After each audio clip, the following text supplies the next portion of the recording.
Hello, I'm Leon Osborne, and I'd like to share with you today our company, Osborne Wood Products.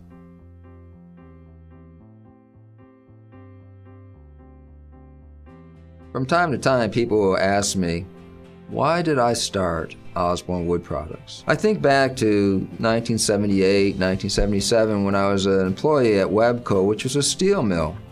I was a first-class welder, and I really enjoyed working with my hands.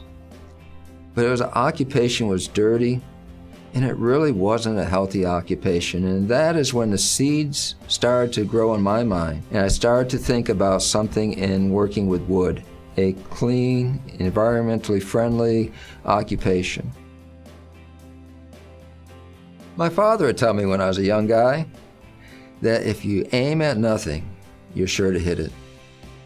And every young businessman, like we were back in 1979, is faced with the complexity of the question, what are our goals? We looked at steady growth as having a greater value than growing faster than you could afford to grow, faster than you could maintain the quality or your dependability. And finally, we looked at the values of growing in a debt-free environment. And so we have started with financial integrity and stability and quality, and those remain the values that are very important in our company, even today, more than 30 years later.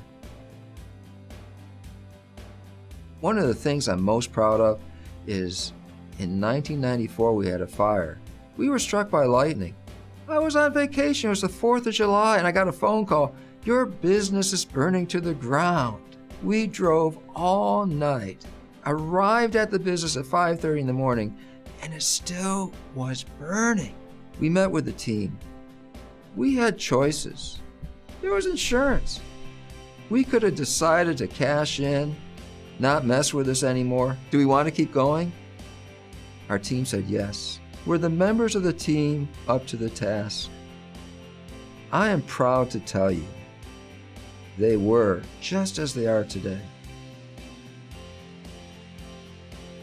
I remember back when I was a lad, 6, 7 years old, and my family would travel to Maine, where my grandparents lived. We'd visit my uncle, who was a very successful businessman. He sold international harvester tractors. He had a greenhouse. He had a hardware store. He had a feed store. He was Home Depot and Lowe's all wrapped up in one. He was an incredible businessman.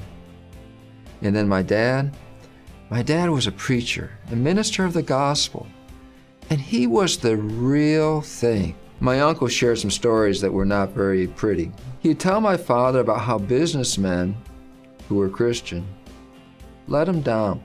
They didn't live according to the values that my uncle thought Christians should live by. And as a young man, I thought, if I am ever going to be in business, I want my faith values to be the fabric of how we do business. And so today, we ask ourselves questions about faith every day. How would we want to be treated if we were a customer of Osborne Wood Products? And what does it mean to go the second mile? These are the background of our values. Beyond doing things like helping the Boy Scouts, working with an Eagle Scout and getting his project done and making signs with our CNC equipment for him as our part, and working with literacy and doing a spelling bee, the thing that's dear to my heart is where we can touch people's lives in a more personal way. Education. That's something that we do. We have available to the junior high a program where they can bring out students and they can come and visit us. They can see what a job looks like. We teach them how to apply for a job. People at Osborne reach out to students in the junior high and high school as mentors. Here at Osborne, when we think about customer service, we don't think about a sale. We think about a 30-year relationship. A small customer, say $100 a month. What does that look like in 30 years? In 1 year, it's $1,200. In 30 years, that's over $30,000.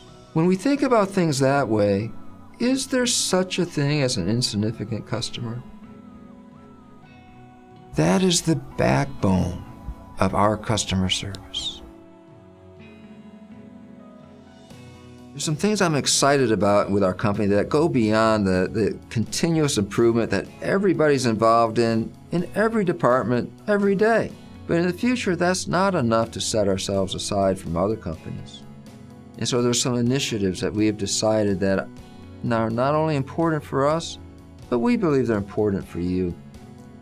One of those initiatives is the initiative in moving forward in what we call mass customization. Take a look at this leg, for instance. Nice design, specific size. What if you want this square to be 3 inches longer and you want 2 of these balls, one over the other on the leg? In effect, you are redesigning this leg on the website. This is something we see happening in the near future, where on our website, you can draw it, you'll get a price on it, you have a lead time, and it's not going to cost that much more. Today, we offer mass customizations with our table skirts. And today, we're developing software that's customer service oriented, that follows the trends in our economy.